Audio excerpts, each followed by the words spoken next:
What's up? This is Elia Einhorn. Welcome back to the Talkhouse Podcast. We have an awesome show for you today, recorded live at Rough Trade East in London. It's a conversation between two of my absolute favorite bands, Protomartyr and the Raincoats. The Raincoats are here on the Talkhouse at last. Now, there's only one person that could be our special guest for today's intro. Jen Pelly is not only a contributing editor at Pitchfork who just reviewed Protomartyr's fantastic new EP, but is also the author of the 33 1/3 series book on the Raincoats. Jen Pelly, welcome to the Talkhouse Podcast. Thanks for having me, Elia. Now, you have a fantastic way of describing the book you just wrote in one sentence. Can you drop that on me? Yes. I wrote a book about the British feminist punk band, the Raincoats, the early history of the band, and it's part of the 33 1/3 series, which, if you're unfamiliar, though I imagine most listeners of the Talkhouse podcast are familiar with the 33 1/3 Sophisticated series. as they are. It's a series, each book is dedicated to a single album, and I chose the first Raincoats record because I felt like that one captures like the genesis of the band, and I'm always interested in the genesis point of bands. But we're here talking a little bit more about the second Raincoats album in the context of Protomartyr. Right. It turns out that on this new EP, Protomartyr have drawn extensively from the Raincoats' sophomore effort. Yeah, it's interesting. Like Protomartyr, when they released their last album, which came out in 2017, it's called Relatives in Descent. Shouts. I remember reading the press release for that album and seeing they had specifically called out the influence of Autoshape, which is the second Raincoats album. It came out in 1981. You know, throughout history, there have been a lot of bands that have referenced the Raincoats, notably Kurt Cobain of Nirvana and Bikini Kill. Pretty endless the amount of bands the Raincoats have inspired. So Protomartyr definitely entering a rich lineage and being vocal about their love of the Raincoats. But it is unusual that they are specifically talking about the influence of Autoshape. That had a little bit more of an experimental sound, wouldn't you say? Totally, yeah. So Autoshape just has this really like unusual rhythmic sensibility. It has this really like diffuse atmospheres. Didn't her eyes reflect all of this? Why couldn't I look into her eyes? Didn't each night love her another time? Male nights and sometimes female boys loved her at night. Loved her in the dark. In my book about the self-titled record, I talk about how there's this non-linearity to the music and this kind of almost like feminization of rock in how there's no hierarchy of instruments. And so I get into that. Well, and there's a funny way that manifests in this talk, Jen, in that Protomartyr listened to Autoshape, but also read your book and your analysis of that, as you called it, a feminization? Yeah. I feel like a band that Protomartyr are often compared to are Gang of Four. And the Gang of Four comparison, I think, is like pretty spot on. There's this like anxiousness in their music. It's really tightly wound and there's almost this like rigidity to it. It's very like precise. So the Raincoats were friends with the Gang of Four and they would play shows together, and they told me they would have conversations at the time, or actually Andy Gill from the Gang of Four told me when I interviewed him for the book. He's the guitarist, listeners. Yes, the guitarist of Gang of Four, that they would have conversations about how the Raincoats and the Gang of Four had similar goals with their music, but they expressed them in very different ways, and how the Raincoats music was kind of backing away from this idea of being super tightly wound and being looser and more atmospheric, whereas Gang of Four, it was all about like being very precise and like hitting a beat. And so Andy Gill told me that at the time they would talk about how what the Raincoats were doing was like more feminine expression, and what the Gang of Four was doing was a more male expression. And so I couldn't help but think of that, since Protomartyr's music so strongly reminds me of the Gang of Four. The funny thing is that Of course, Protomartyr were listening to Out of Shape, but they also synthesized that idea of the feminization, or egalitarian as we hear it called in this talk, approach through reading your book about the first record, the first Raincoats record, which actually gets mentioned by Protomartyr, I think 3 or 4 times throughout this conversation. That's really cool to hear. Yeah. So we're doing this conversation at my apartment, and it's right near the subway. We have the JMZ The here JMZ in Brooklyn. just flies by the window, and the Raincoats music, especially their debut album, like there's a lot of references to trains on it, staring at the train tracks. And they wrote music and came up with ideas while they were on the subway. And in a way, that is one of the ways in which I feel like the Raincoats music really evokes this feeling of being in a city. And Protomartyr do that too. You know, their music, even though I feel like in interviews they kind of like deny it or something. Like, they're such a Detroit sounding band. Oh, they are. Well, we had Joe Casey, the lead singer of Protomartyr, on the podcast with Andrew Savage from Parquet Courts. Ah, cool. And Joe did get into this, as our loyal listeners know, about how Protomartyr were very influenced by coming up in Detroit. It's sort of inextricable from who they are. Yeah, I went to Detroit for the first time this year. It's such a cool city. Shouts out to all my friends in Detroit. Jen, as I mentioned, this conversation was recorded at the sort of legendary Rough Trade East in London. You were actually just there recently, right? Yeah, when my book came out, I was super fortunate to do a few events with the band in promotion of the book. The first one was at the Rough Trade East store. That was really special because it was the first time that the 1979 iteration of the band had all been together since they recorded the album. And so that lineup of the band was Anna De Silva, the singer and guitarist, Gina Birch, the bass player and singer, the violin player, Vicky Aspinall, and drummer Palm Olive, who was also the founder of the Slits. And for that conversation, Shirley O'Loughlin also was present, who is the collaborator and manager of the Raincoats since the very beginning of the band. For this conversation, Anna De Silva and Gina Birch returned to the stage there. Jen, is it safe to say that they've been sort of the core of the Raincoats over the decades? Yeah, Anna and Gina started the band together when they were at art school, Hornsey College of Art, and they've been like the 2 consistent members since the very beginning. Now, unlike typical Talkhouse podcasts where we have 2 to 3 people in conversation, we actually have, joining Gina and Anna, all of Protomartyr. All of the guys were so excited to talk to them that they said, can we just bring the whole band? I said, of course, of course. So listeners, you'll hear Joe Casey, who's the singer, Greg Ahey, guitarist, Scott Davidson, who's the bassist, and Alex Leonard, who takes care of the drums. This is a 6-way conversation. And they take in a lot. We hear a lot about both bands' cool collaborations. Starting with Protomartyr, they have Kelly Deal of The Breeders co-writing and performing on 2 of the tracks on their new Constellation EP. So deal in, deal in, deal in, deal in, deal in.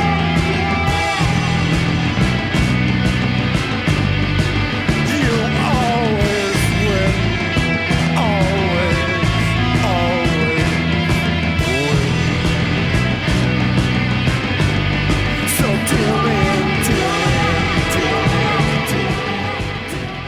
Whereas the Raincoats get into working more recently with Angel Olsen, and also, as you mentioned earlier, Jen, how Kurt Cobain's fandom sort of forever changed their career. We also get to hear a lot about the legendary rough trade scene in London in the 70s and 80s, about interband fights, the emotional perils of sound checking, and the pros and cons of growing up Catholic, as both bands did.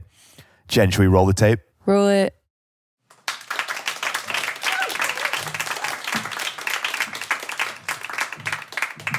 Hello.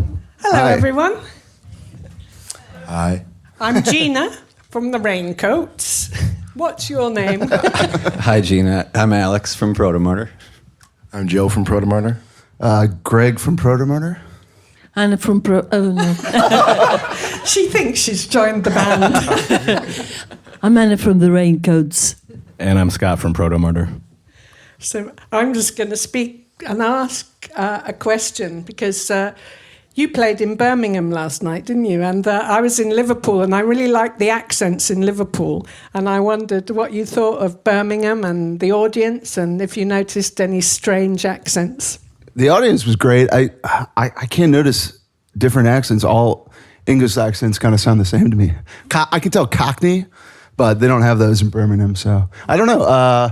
Could you guys notice any accents? Did I talk to any people there? No, you stayed in the dressing room the whole time. Thing is, you might have been speaking to somebody who wasn't from Birmingham, so you wouldn't know. Yeah. How can you even tell? Yeah. Exactly. How was the gig anyway? It was great. What was the venue called? Mama Ruse. Oh, Mama Ruse. Yeah. It was awesome. All of our English shows have been surprisingly very good for this tour, at least. And then tonight we're going to be playing Scala with Anna, so we're very excited about that. And we get to go home after this, so we're also excited about that. Yeah. So we're having this conversation because we have something in common, and we're just going to work out what that is. What do you think it is? Well, I mean, I think this happened because we were lucky enough to meet both of you. Was it November of last year? When Anna, you came with Shirley to a rough trading store, and then Gina, you came to our show at was it Tough Knoll Dome? Yeah. Because I think even on the little write up on the record at Rough Trade, it mentions the influence that your band had on us recording our most recent album, because it was probably the biggest influence for me personally. So it was a big honor when you both came to those shows and we got the chance to talk briefly. Meant a lot. So I remember when we met, you asked me, you're like, what is it about us that's like an influence? And it's hard to say like how tangible it is, but I just know that like the first time I heard Out of Shape, it was like hugely, it was unlike anything I'd ever heard, and that was pretty awesome because I had only heard it like 5 years ago for the first time. I'd heard the debut LP quite a lot growing up, but never the second or third or fourth album. So it was it blew my mind, and I couldn't believe all the different textures you guys created and the way the songs just weave in and out of like coherent structures that I couldn't exactly wrap my head around, but was just fascinated by the whole thing.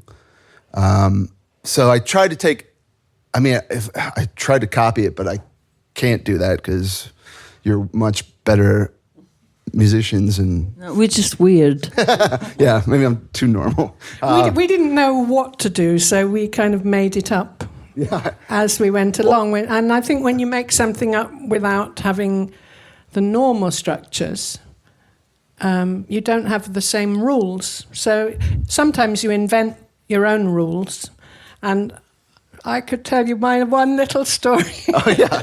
When we were doing Oddie Shape, we had a little section in Go Away that was going to be a musical. Well, you know, we do, it was an instrumental section. And I'd seen Michael Nyman doing some music to Bruce McLean's performance somewhere in South London, and it was kind of this weird systems thing where the timing was really peculiar. It would go like 1, 2, 3.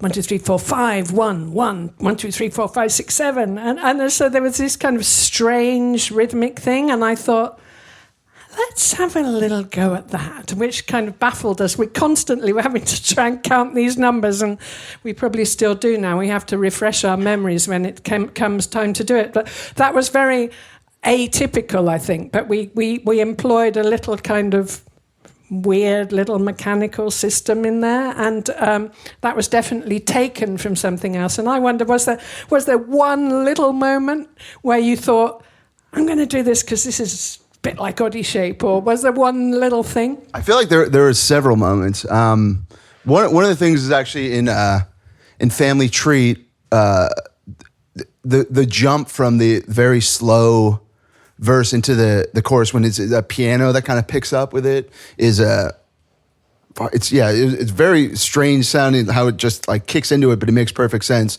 I feel like I tried to do that on a couple of our songs where let me try to take this element, and also the way your bass lines feel so lyrical and create a lot of the melody in a lot of the songs. So we'd start maybe writing a song on bass, which I don't think we'd ever done before that point. And I don't even know what half of the instruments are that you play on. What happened is that we went to New York between the two albums and got a few other instruments besides what we had been using. And so we thought we'd use them in the songs. But also, I think one thing that's quite important about ours is that each song was very different to all the other songs. We always trying things. I suppose that makes you interested in what you're doing if you just, each song is a new adventure kind of thing. So in Oddie Shape, they're so different, even more so than the first album. And so we used those instruments, and that kind of gave a very different flavor to the album than to the first one. And also we were just learning a bit more about our own instruments and kind of, I suppose, developing a bit. And because, with the first one, me and Gina, our knowledge was very basic. We had our passion, but it was quite basic. And so when you played out the Oddie Shape songs live, did you have to bring all the instruments that you used? No, or we played quite a lot of those songs, but maybe not all of them. I can't remember. But we didn't bring those instruments. We sort of adapted to the live performances. Yeah, we had a funny experience with that because we didn't have a regular drummer for most of it. So it's interesting to see what you think of the way the drums kind of shift and change on that album. But when we did actually go to play it, Anton Fier had come over from New York. I probably shouldn't tell this story, but Anton Fier had come over from New York to play drums with us. And when he started, he could play every little nuance of reverb and sound. And we looked at our instruments and we couldn't remember the songs. He was so disgusted, he went off and joined Red Crayola the next day. Anyway. But the thing is, he said that he thought there was no room for improvisation. And we thought that was really weird because he was so unimprovised and we were just kind of, getting... He was a bit uptight. Sorry, Anton. Anyway. Get improvising, mate. Tell me what you think of the drums. They're fantastic. Could you play? But it's the same thing you're talking about, where like there seems to be no rules to what's being played, but it all makes perfect sense. It's very exciting. I love how the drums like come in and then drop off for parts. Like it's an album you can listen to 1,000 times and keep hearing new things. I think drums sometimes are just the backbone of things. And I think we always like to have drums being like another instrument that can come and go, be loud, be quiet, and give a lot of different textures. And not that we dictated the drummers what to do, but I think they felt that was... fitted with what we were doing. It's a kind of egalitarianness about the instruments, that the instruments each played a very important part, and they would come and go in terms of focus and carrying the song, maybe. I don't think we even thought of it in those terms, but that's just how it developed, I suppose. Yeah, I know in the 33 and a third book about your first LP by Jen Pelly, which is a fantastic read, there's a lot of talk about how democratic the band is and how there's never like a clear front person. There's never something that stands above everything else. Everything's pretty equal. And I think that goes through to Oddie Shape too. And I even think the drums seem like a logical extension from the drums on the first album, which are like done with a drum kit, but the way they shift and change work similarly to how they do on Oddie Shape as well. Like, even though the album sounds so different in a lot of ways, it seems like a logical progression. Even the fact that, like you said, you hadn't mastered your instruments, at least not in the traditional sense, when it was, guitar, bass, drums, and violin. But once you felt like, it seems like once you felt like you had a grip on them, then for Out of Shape, all right, let's move on to different instruments. Let's try to push ourselves in different ways. I remember reading a quote in the book, I think it was you, Gina, saying something about how you always try to go a little past your ability when writing. And I think we relate to that too, because if anyone sees us play some of our new songs live, right after we wrote them, they sound like shit. So it takes us always a while to get to like where, you know, we're trying to get to. And then you sort of develop them a little bit also as you're playing. And I think that's the exciting thing about music. It's not just a dead thing that you repeat and repeat. You just, if each performance is a thing. And when you played here, I felt that the music was really exciting, and the words were really good, and everything just I don't know. I just related to it in a really good way, and I'm very happy to play with you tonight. Yeah, we're so excited. Thank you for that. Thank you. Yeah, we had this thing review saying the Raincoats say they rehearse, which is that thing of actually always pushing ourselves a little bit beyond what we can do, and especially with new songs. I mean, when we play songs we know well, we still occasionally make mistakes, but we try to keep that freshness about them anyway. But I wanted to ask you, Joe, a bit about the words, because I'm kind of really interested in the way that you approach the lyrics, and how that they are kind of trying to make a difference in the world somehow, and I really like them, and I wondered if you might have a few words to say about them, or what motivates you, or how do you go about it? Well, we start off, I think, similar to what you guys do, where it's nice T-shirt, where each member of the group, like the sound should be equal, and so I always never want the voice to kind of rise over what these guys are doing, and so they usually come up with the music first, and I'm trying to think how the sound makes me feel what they're making, and write from there, and. You know, so many bands, you can write about anything. That's the great thing about music, but I just feel like I was not very good at writing love songs, and I don't really want to write about partying and pizza, although that's fine. And so it gives you an opportunity to write about what's really on your mind or what you're really thinking, and couch it in this music to help kind of carry the message across. And maybe because they were so inspired by your guys' album that the sound was kind of all over the place, and really felt I could tell a story with the lyrics and kind of link them together in interesting ways, and just try to be as weird as the music they were making as far as the lyrical content, and talk about how fucked up the world is right now. Yeah, one thing I also liked when I saw you is the fact that you all look such different people in a way. You've got obviously have something really strong in common, but the look of you, it was like really, really different, and I thought that was really nice. Oh yes. And I liked your set list as well, which was the cover of the album. I had never seen that before, and I thought that was quite fun. Yeah, we just played the album start to finish, but we sense of humor. I appreciate that. We actually needed it though. I was nervous, and I didn't know if I'd forget the order of the track listing. So it was useful. But it's interesting. Yeah, I that's a thing I also kind of made note of reading the book, is, you know, the point that's made about how your band, I know you were criticized pretty heavily for not looking like a band, and that you didn't do yourselves up a certain way that you're supposed to or something,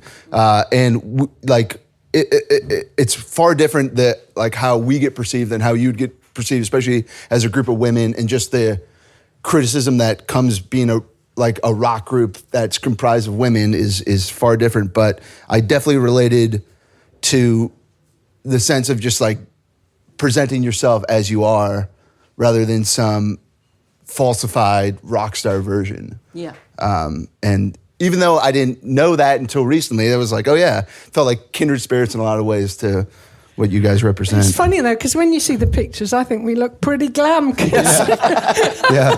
Maybe it's just I got more scruffy in my old age. Yeah, but vintage has become chic, doesn't it? And scruffy has become chic What? too. Scruffy. Scruffy. In those days, it was just because we bought everything from charity shops, and that's it. You know. Scott. So I hear we both rock on stage. At least one of us does.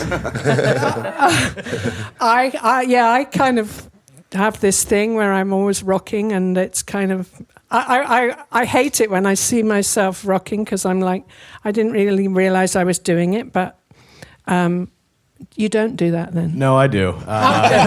He walks And it- backwards it- and forwards. Yeah, backwards and forwards, and it's something that's not conscious. It just seems to, when I start playing, it happens. And when I see videos of myself, I hate it as well. We should start a band. We should talk afterwards. The Rockers. But you got, And you we got, hate it. We rock and we hate it. Don't look at us.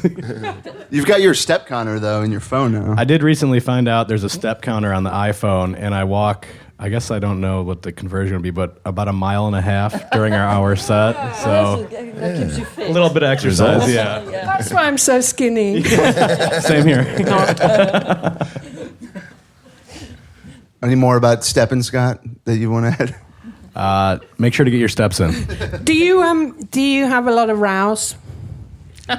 Fights and Do you fight? Yeah, sorry, I didn't understand. No, I think we definitely do. I mean, it feels cliche, but I always consider being in a band like a marriage, kind of where you're gonna fight and you're gonna get pissed off at each other. But we've been pretty good because it's weird to think, but we've been like we're a band now for like 8 or 9 years, and I don't think we thought we'd last this long, and to be able to last this long and be able to, I mean, I can't even imagine for you two. Just to be able to. Oh, we fight. Yeah, no, see, you fight, We but fight and we break up. yeah. And 10 years later, we forget that we broke up, and Yeah, I read a quote where you said you broke up after every gig. yeah. That was a slight exaggeration. Well, The thing is, after every gig, after every record. Yeah.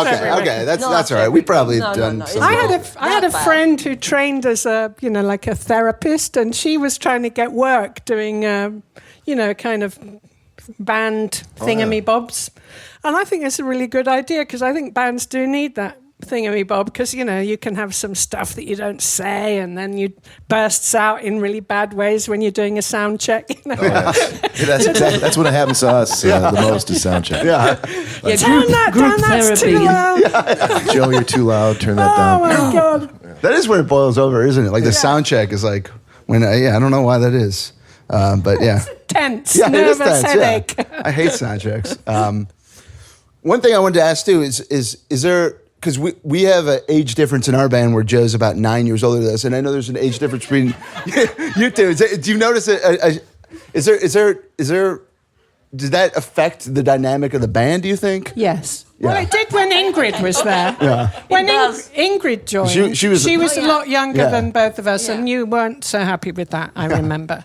Well, I'm quite a bit older than Gina, but I don't find that a problem. But maybe you She do. finds me a bit immature sometimes. Well, you're younger, so that justifies it. Do you find it a problem with us, Joe? Yeah, sometimes. You don't get all the references I make to when I.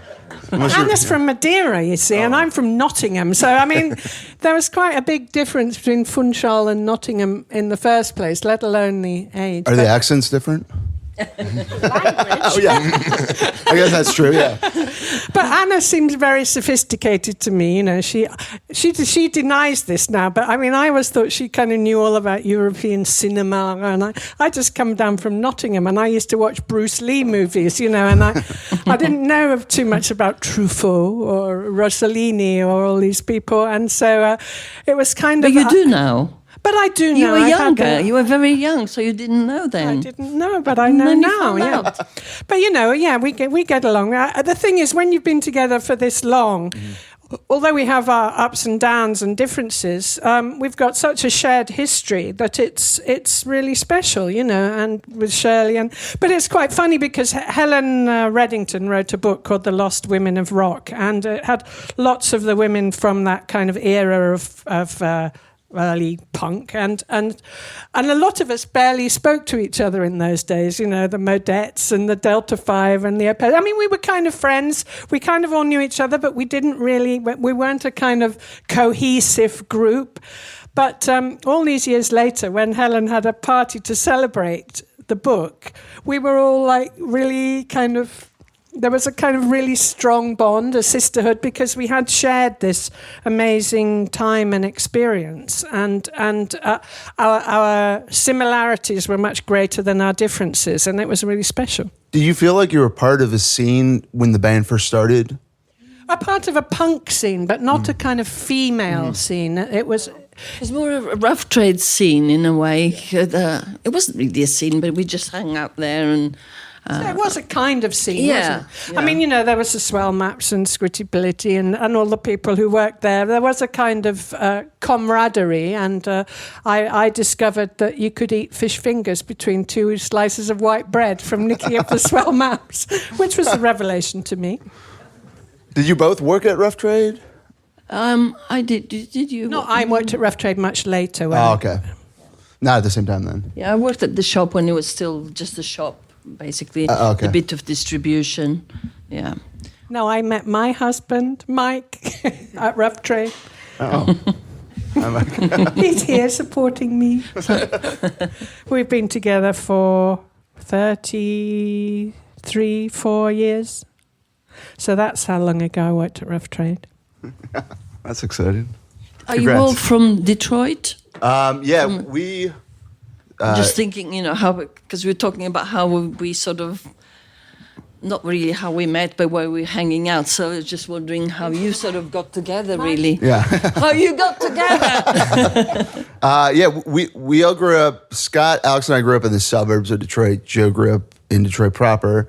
But we all went to the same all-boys Catholic high school in Detroit. And I was good friends with Alex. We were the same year. Scott was a year below us. I kind of knew him, but didn't really become friends till later. Yeah. We're all Catholics. There we go. All right. Talk is over. We figured it out. That's it. Let's pray, brothers. Okay, bye-bye. Let's go. Joe and I worked as doormen at a theater. And I think we just became friends because we were like, we go to the same high school. That's all it takes. Yeah, when we first started, I'd tell people I used to hang outside in the parking lot. But yeah. No, I worked a job holding doors with Greg. And then when we found out that we went to the same high school, it was like, oh, okay, that's why I get along with you. And that's how I met these guys. Because Catholic high schools are weird, especially when it's just like unisex Catholic high schools. They, if I hated it at the time. It's a struggle to get through it, but then you feel like a bond with the people that also went through it. So, still friends with a lot of those people. How did you start? Sorry, I'm not used to microphones. Only 40 years of them. Yeah, well, you never get used to them. So how did you sort of think of starting a band? You were already writing lyrics and you were already playing guitar, or? Yeah, I've been playing guitar for, since I think I started when I was like 12, and I pretty much kept at it ever since, but never really got that much better at playing after I was like 15. I think that's when my talent peaked. And then Alex and I were kind of playing music at the time, and Joe, I think it was pretty much Joe's idea, like, hey, I want to try to like come, and we were just playing in my parents' basements or Alex's parents' basement. He's like, I'm going to come just like yell on top of it. Yeah, and so I remember that you guys reminded me that I think I kind of bribed you into starting the band. Oh yeah, you did. Because I was like, oh, you guys should have a practice space. Like, I'll pay for half the practice space if I get to yell over some of your songs. So yeah, that's how the band kind of started, was me begging a bit like money. The man with the van. Yeah. Well, yeah, we had a room in a warehouse in Detroit that we'd practice in. And then also, me and Scott and Joe were pretty amateurish when we started. We didn't have like no musical experience. Greg kind of. I mean, I had experience, but I didn't have anything else. Like, it's like I clocked in to the playing guitar stuff, but that was it. I wasn't very good. By about the second week of Alex playing drums, he was already a better musician than I was. So. And that's always the thing is people say like, well, what kind of band did you want to sound like when you started? It's like we wanted it to be competent was basically the goal, was not sound terrible. And we barely squeaked by with that on our first couple of years. Yeah, we never really had that goal. Success. You two met in art school, right? Yeah. Oh, yeah. Microphone. Microphone. Yes, she They said didn't yes. teach us to use a microphone there, so.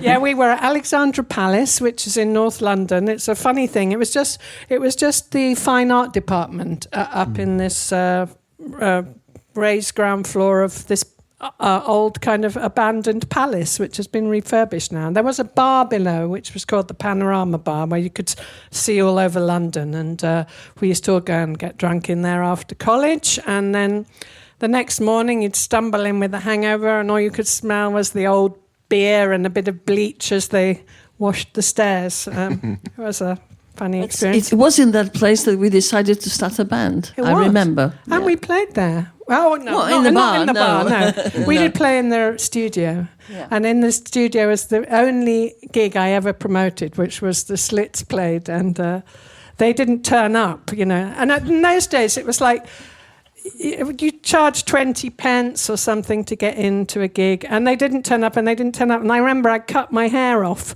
I cut my hair quite short because I was kind of anxious. But eventually they turned up, and they had the PA, and they played, and it was all great. So, but as I was saying earlier, I come from a family where everything's early, and so I've really tried in rock and roll to learn how to be patient. It's not working very well. That was very boring. Sorry. No. Another thing I was just thinking about that I think I read in the book that I also related to was the idea of balancing the music with the lyrics. Like your lyrics are dissected and they can be construed as kind of dark, and especially in the first time on these like kind of like happier sounding songs. So I was wondering, like, do you think that is an important part of your process to make sure that who's ever writing the lyrics and who's ever working on the music, like that they work together in a way that keeps the balance even, where it doesn't tip too far in one direction between like dark or... Yeah, well, usually the person that did the lyrics, we worked slightly different. You seem to go after the music. With us, we mostly or 100%. We had I wrote lyrics, for instance, and I think Gina probably did the same thing. Like you get the lyrics, and then you play a guitar and get some kind of tune, something going, and then we got together, and we the other musicians, the other people added something, but also the person that brought whatever would change according to how we were developing. So in a way, we developed it together, although the basic idea would come in with one of us. And I think, Anna, I always think is more kind of poetic and perhaps dark than I am. But, and so, the darker Anna got, the more I would try and do a jolly melodic bass line. Some, not always, but, I would Anna was sometimes drawn to perhaps a bit more atonal sound, and then I would kind of bring in some kind of melody from a hymn or something. I just like melody, and so I would find melody on the bass, and then but basically we would meld together, and I think in a way that's what's made Anna and I work together well, is because we are quite different temperamentally to a large extent, and that we kind of bring to each other the bit that adds something rather than takes away something. So you And- think there's a balance, like in your personalities too, that helps? Yeah, I think. I mean, not in every song or every Right. instance, but I think that's been something that has been a glue that's held us together. You know, I think if we were both incredibly similar, or it's too different, it wouldn't have worked. But I think there's a kind of quite a good balance between the differences. You know. Yeah, I think that comes through pretty clearly in most of your songs too. Another thing I was thinking about is how common it is when people describe the Raincoats to say that they don't really know anything about you. I remember in that, I think it was in Kurt Cobain's like liner notes for the reissue, where he's like, "Yeah, I don't really know anything about the Raincoats, and I don't really want to."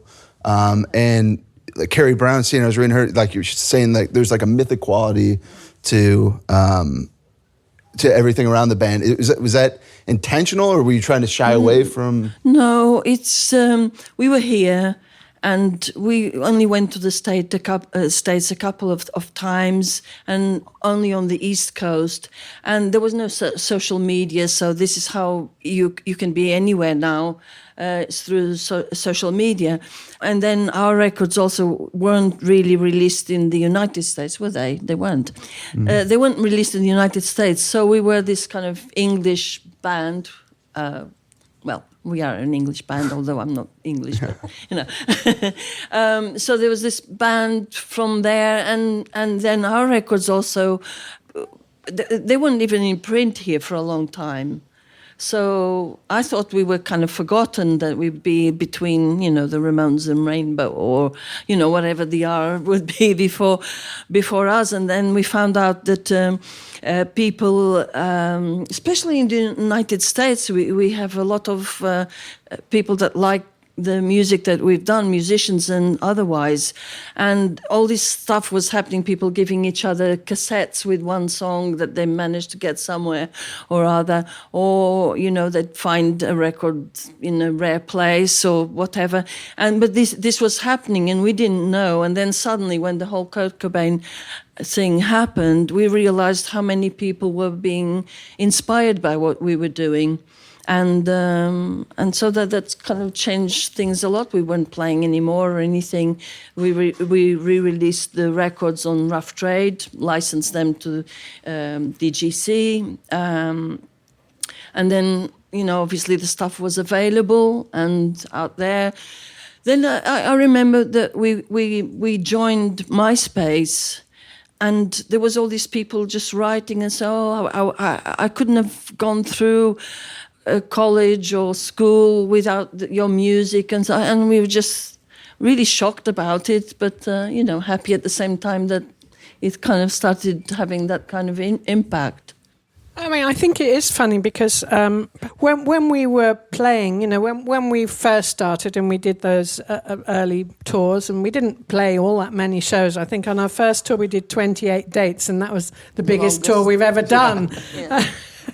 And so we didn't play that much, and we weren't interviewed that much. We were in the press a bit, and we always got nice reviews for our albums, but we weren't kind of media babes. We were kind of like... Yeah, but we're mostly here anyway. We did have press here, like NME, Melody Make, all those, and Sounds and stuff. But it's just probably in America you didn't even get many of those papers, or in lots of places. Yeah.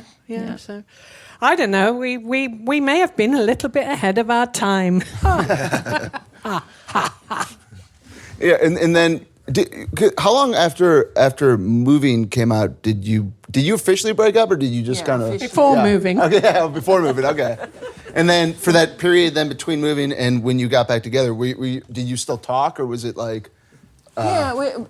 Especially Gina lived. Sorry. Gina and I live quite close, so we'd bump into each other or see each other occasionally and stuff. But we weren't doing any Raincoats things at that time. Did you ever think that you would get back together in that period? No. Otherwise, we would have done it. It was just we didn't even think of getting back together when we got back together. We were just doing one gig it wasn't even a gig, we considered more like a party where we'd be playing some of our songs because at the time of the re-releases. So it's CD, it was coming out on CD, wasn't it? Yes, it was coming out on CD, the big modern thing. And so we decided to do that. And then it felt good, and Kurt Cobain heard that we were doing this one thing, and so if they're doing one, they could come on tour with us, and then the whole thing just went on from there. Yeah. So was it already kind of in motion then before the Kurt Cobain thing had happened then? Well, it was roughly at the same time. Okay, yeah. Because it seems like that he got a lot of credit for that, but maybe that's a little bit unfair. It seems like. Yeah. It was also people think that our records were re-released in the States by DGC, but they weren't. They were released on Rough Trade and licensed to there. And obviously, there's a lot of people that have heard of us because of Kurt Cobain, because he was more famous than anybody else that liked us, probably. So people, sometimes they follow. If you say you like a certain band, your fans will go and listen to that band. Maybe they'll listen to us. But that kind of thing. Oh, sorry, go ahead. What are your plans next? Well, we have an EP that's coming out in June, right? Yep. Mid-June. What's it called? Consolation. Oh. Yeah, it's an EP. What? Give us a taste of some of the lyrics. Sing a little bit. Sounds on the spot. But I am excited about it because it was us working with Kelly Deal from the Breeders. Oh, brilliant! And so it's we don't really collaborate too much with other people, but we've had a relationship with her in the past, and it's just such a fun environment working with her, making songs. It was kind of a nice break after working on this kind of heavy album to do something with her, and they're great songs because she's involved with them. They're good songs without her, but they're great with her. And you did a bit of a collaboration with the pop group, That's right. Remember? Yeah. How was that? It was weird. It worked. Luckily, I didn't have to do much. I mostly sat on the stage and drank beers, but these guys were amazing. Working two drummers going at once, and it was a great thing to be a part of. And you worked with Angel Olsen too. Yeah, we had a great time with Angel. I was saying to you earlier that, because with us, we'd kind of we'd never kind of put technical ability at the top of our agenda, although, we were interested in getting better, I suppose. But when Angel and Emily and Heather, thank you, not thingamabob, came and we played together, it was great because they really knew their stuff. Angel has this most incredible voice, really accomplished voice, and Emily is an amazing bass player, and Heather again is a brilliant singer. So it was amazing to be in the room with these people who really were very, very accomplished. I mean, we were reasonably accomplished because we had been doing it for so long, but they were still young and they were so great. And it was lovely because there were all of us women playing together, and we had Vice Cooler on drums. But it was just lovely that the six of us in the room together working on stuff. And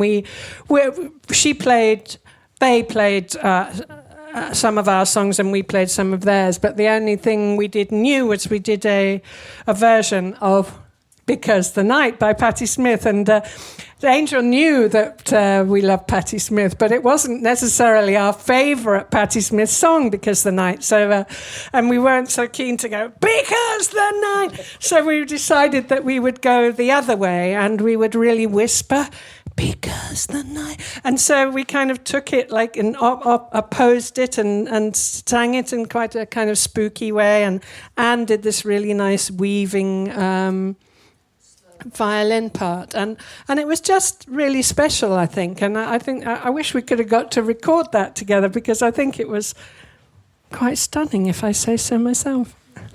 You should record it. Yeah, I think so. But how did you, this collaboration, was it with words or with she playing guitar? Or? Singing? Your collaboration. These guys learned some of their songs. They learned one of ours. No. With Kelly. Yeah. Kelly. Sorry. Well, Greg, you could tell everybody how you met Kelly. Well, I mean, it's not. That's, okay. Oh, no, we were at South by Southwest, and I think she might have been trapped in a bathroom. And That's happening. Many things happen that way. yeah, I mean, it's happened to me so many times. We were playing a showcase with her group R-Ring, which is it's a duo. Her and Mike Montgomery. Mike actually recorded the EP we have coming out. And we've worked, we've collaborated with both of them on a single from 2015, I think. So we played with them, and we really loved R-Ring, and they seemed to like us, and we just kind of kept in touch. And we knew that Mike had a studio, so once we did record some stuff, Kelly's like, "Can I come along?" We're like, "Yeah, obviously, we're not going to tell you to stay home." And then she was like, I think she floated the idea of maybe singing on something, and that's how the first collaboration came about. And we were so psyched. And somehow, I didn't know how it would work, but her voice with Joe's seems to mesh really well. It's nice to have add a little femininity to our sound too. We came in And melody, too. it's a melody. Yeah, That always helps. on key vocals. Yeah, on key vocals. That helps. But for the first collaboration, we had the song written, and she kind of added some vocal melodies on top. For the new stuff, we released a song called Wheel of Fortune, I think last week, and that song we had pretty much written, and didn't even know she was going to sing on it. But after we left the studio, she's like, "Hey, do you mind if I try?" I was like, "Yeah, of course." And she sent us she had some vocals on top, and it sounded incredible. So yeah, we were psyched. We have got another collaboration with her on that album, or on that EP that closes it out, that she was really involved with arranging. She brought in bass clarinet and maybe viola and a couple other instruments that she had her friends play, and she kind of orchestrated this whole thing, and really was heavily involved in the arrangement of that song, and it improved the song. It's a much better song because of her involvement and what she added to it. So, yeah. How are we doing for time, fellas? I think it's time for some audience questions. Oh, if anyone would like to ask a question. Natural break. I think I should have a talk show. Hello. Hello. This is Protomartyr. Are you going to reissue the first album? Because I don't want to spend £150. I thought we did one interview without having to answer that one. It's a good. We're hoping. It's just that we're focused on putting out new stuff, and we own the record. It's the label that we put it out on. Urinal Cake Records doesn't own it. It's just finding a time to do it. Hopefully sooner, so we don't have to keep on asking. It's just I hate the copies that are floating around are so expensive. It's not worth. That bothers us. It's not worth that much money. It was our first crappy record. So hopefully in the next year or so we can get it out, and then that's the plan. Thank you. Thank you. Yeah. What do you think punk and post-punk means in 2018? Excellent question there. For us, it's hard to say. It's frustrating in some ways because when the Raincoats started, to me, it didn't mean anything concrete, and that's why so much of the music from that period was so interesting and unique. Now, when people talk about post-punk, it seems like they talk about, okay, this just sounds like Joy Division or exactly like Gang of Four or some very specific touchstone so it becomes post-punk revival. And we certainly never set out to be a revivalist band, and it bums me out every time somebody describes us as that. But for a lot of people, that is what it means. But I see a lot of the bands that get called post-punk that are doing interesting things like Preoccupations, and I would even call the band we're on tour with right now, Rattle, post-punk, but it doesn't sound anything like what people are currently calling it. It's two women just playing drums and singing, and it's absolutely incredible. So that's what post-punk would be to me, but I don't know.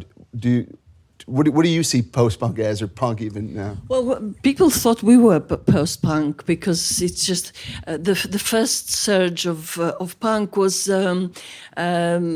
things were the songs were very fast, very loud, and quite minimal. And then the bands that came a bit after that, like a year or two later, were trying other things and kind of using more experimental ideas and developing into something else. And that's when people started calling, first they were calling it new wave, and now it's post-punk. So I suppose it's that kind of using a certain simplicity, but at the same time a complexity of ideas. And for instance, Rattle, it's two drummers. You don't usually see that. Just two drummers and singing and nobody else. And it's just kind of that thing of keeping things somehow simple, I think. But it's difficult to explain because it's simple but complex at the same time. But it just doesn't sound like overdone. Did you ever get frustrated being labeled as post-punk? I don't care. Yeah. Really. I think it sounds better than new wave. Yeah. I always hated new wave. Lots of people hated punk, word punk, and post-punk has got a kind of certain... I always think of PIL, I suppose, public image, and I think, well, if we're in the box with them, that's fine by me. I don't know, Yeah, we sometimes we get tired of getting compared to bands from the past, but usually they're good bands. I mean, we're not getting compared to bad bands, so we'll take good comparisons. Vicky said once that, in a way, some of what we did was almost prog rock, Yeah. And so, it's like, I think post-punk was not ashamed of where it went in a way, I mean, there was a lot of reggae and sinuous bass lines and crazy scratchy guitar and crazy stuff going on, and also complicated stuff, like Anna said, complicated, simple. And so post-punk, it's almost an irrelevant label now, and I don't know, but journalists need a label, and so it's kind of convenient, but I think it's time they thought up a new one, don't you? Yeah, that's what they're paid for. Yeah, get going, journalists. You spoke a bit about lyrics. I just wondered if you could say what you were reading at the time, the Raincoats, when you made that first album. I know The Laugh of Medusa was a big influence on you, but yeah, I wondered what else. Who was an influence? I think we just basically influenced by what was happening in our lives, and obviously you can't detach yourself from everything that you've read and heard and experienced in your life. And I don't think we were actually influenced by a particular book or by a particular author. We were reading, I think.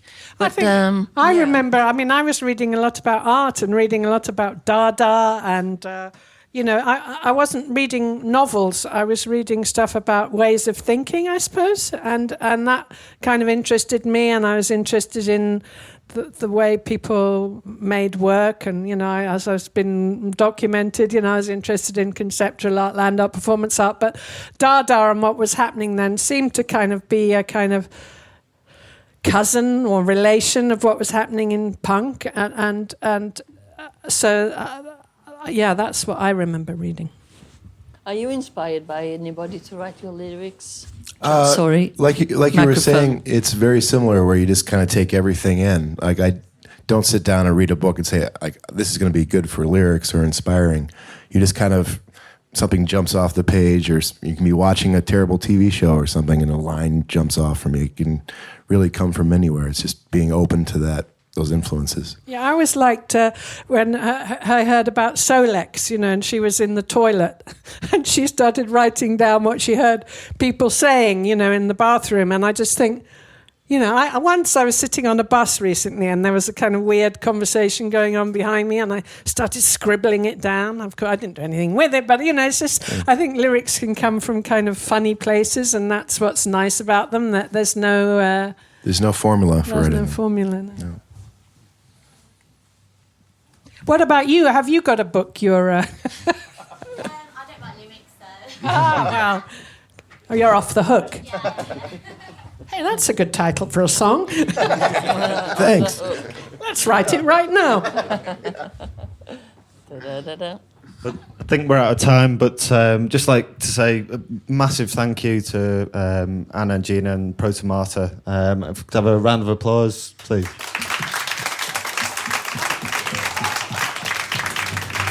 And thanks everybody for being here. Thank you. And thank you. Coming. Otherwise we'll be talking to each other only. Torture. Yeah.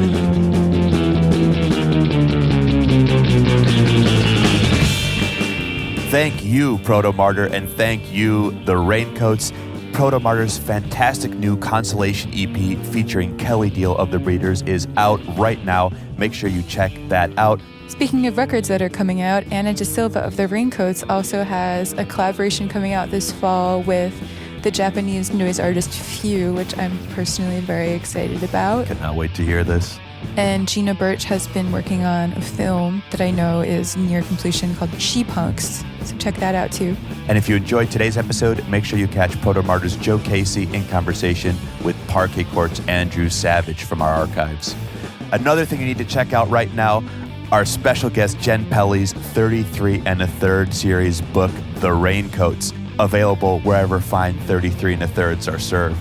Jen, since the book dropped late last year, you have been on tour. You've been in London with the Raincoats. You reunited Bikini Kill at one of your events. Indirectly.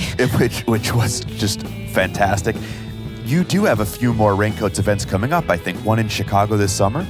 Yeah, it's the Monday after Pitchfork Festival, which I believe is July 23rd, and I'll be in conversation with the very inspiring Jessica Hopper at a bookstore called Volumes. Very excited for that. And you'll also be heading to Australia soon. Exact date TBD. Yeah, I'm going to Melbourne to participate in a conference called Changes, and I'll be doing a reading while I'm there, TBA, but I'll post about it. I love it. And you also, I'm sorry to twist your arm, but you have a very cool project I want to make sure our listeners know about. You just contributed as a musician, not as a writer. As a musician, you just contributed to a very cool ACLU benefit comp. Well, I would say maybe as an experimenter. I'm not sure if I would call myself a musician of any sort. But yes, it's kind of a performance, noise, spoken word project called Abandon. And Abandon is a collaboration between me and my sister and our friend Stephen Lee Clark, who is a contributor to the Talkhouse as well. And an amazing musician who's played in Deaf Heaven and Field Agent. Yeah.